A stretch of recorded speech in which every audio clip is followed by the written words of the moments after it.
मेरे प्यारे दोस्त, मनुष्य को अपने जीवन में मोटिवेशनल स्टोरी, मोटिवेशनल कहानी ज़रूर याद रखना चाहिए और अपने जीवन में लगातार मोटिवेशनल स्टोरी पढ़कर अपने जीवन को सुखमय और सफल बनाने का प्रयास करना चाहिए। आज मैं आपको एक स्टोरी सुना रहा हूँ, गधे का रास्ता। क्यों पढ़ें?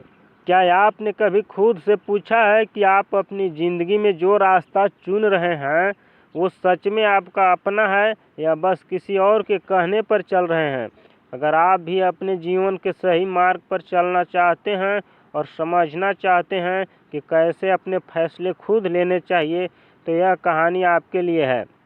यह कहानी आपके दिल को छू जाएगी और आपको अपने जीवन की दिशा पर विचार करने के लिए प्रेरित करेगी।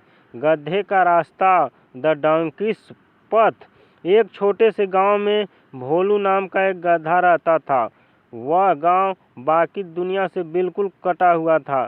न वहां कोई आता था और न वहां से कोई कहीं जाता था। एक बार गधे ने सोचा, क्यों न जंगल के उस पार जाकर देखा जाए कि आखिर उस तरफ है क्या। अगले दिन भोर में ही वह जंगल की ओर बढ़ चला। जंगल घना था और गधा मूर्ख बिना सोचे समझे उसे जिधर मन करता उधर चल पड़ता। जैसे तैसे करके उसने जंगल पार किया और दूसरी छोर पर स्थित एक और गांव पहुंच गया। उधर गांव में हल्ला मच गया कि भोलू गधा गांव छोड़कर चला गया है। सब बात करने लगे कि वो कितना भाग्यशाली है और अब कितनी आराम की ज़िंदगी जी रहा होगा। लोगों की बात सुनकर कुत्तों के एक झुंड ने भी जंगल पार करने का निश्चय किया। अगली सुबह वह गधे की गंध का पीछा करते हुए उसी रास्ते से जंगल की उस पार चले गए। फिर क्या था, गांव के अन्य पशुओं में भी जंगल पार करने की होड़ सी लग गए और सभी गधे द्वारा खोजे गए रास्ते पर चलते हुए जंगल पार करने लगे। बार बार उस रास्ते पर चलने से एक पगडंडी सी बन गई और कुछ सालों बाद इंसान भी उसी रास्ते को पकड़कर जंगल पार करने लगे। समय बीतता गया और धीरे धीरे गांव की आबादी काफ़ी बढ़ गई। तब सरकार ने जंगल पार करने के लिए एक सड़क बनाने का निर्णय किया। शहर से इंजीनियरों का एक दल आया और इलाके की स्टडी करने लगा। गांव वालों ने बताया कि जंगल पार करने के लिए एक पगडंडी बनी हुई है, उसी पर अगर सड़क बना दी जाए तो अच्छा रहेगा। उनकी बात सुनकर चीफ इंजीनियर थोड़ी मुस्कुराया और बोला, क्या मैं जान सकता हूँ यह पगडंडी किसने बनाई?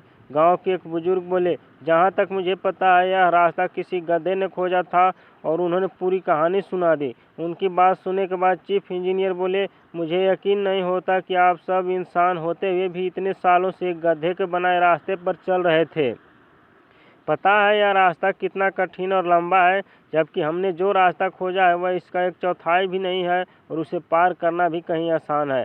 आज गांव वालों को अपनी गलती का एहसास हो रहा था। वे सोच रहे थे काश उन्होंने एक नया रास्ता खोजने का प्रयास किया होता। कहानी से सीख, मित्रों, जो गलती उन गांव वालों ने की, कहीं वही गलती हम भी तो नहीं कर रहे हैं? कहीं हम भी किसी गधे के दिखाए रास्ते पर चलकर अपना जीवन बर्बाद तो नहीं कर रहे हैं?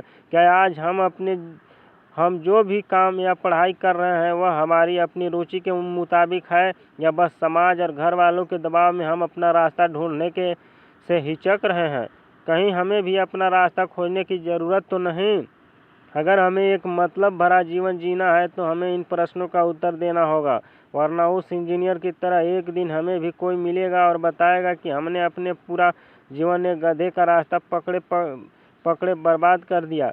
जब तक आप अपने लिए कुछ नहीं करते तब तक आप कभी भी कुछ हासिल नहीं कर सकते। आपको बस यह करना है, अपने लक्ष्यों और सपनों को पूरा करने की दिशा में कदम बढ़ाएं, अपने आत्मविश्वास को बनाए रखें और खुद को प्रोत्साहित करें। अपने सुझाव और सवाल अपने दिमाग में हमेशा बताएं कि हमें क्या करना है और अपने जीवन से हमेशा शिक्षा लें कि हमने क्या गलती किया और हमें क्या सुधार करना है। इस बात का ध्यान रखते हुए और मनुष्य लगातार प्रयास करते हुए, लगातार संघर्ष करते हुए और अपने जीवन में आगे की ओर बढ़ते रहना चाहिए।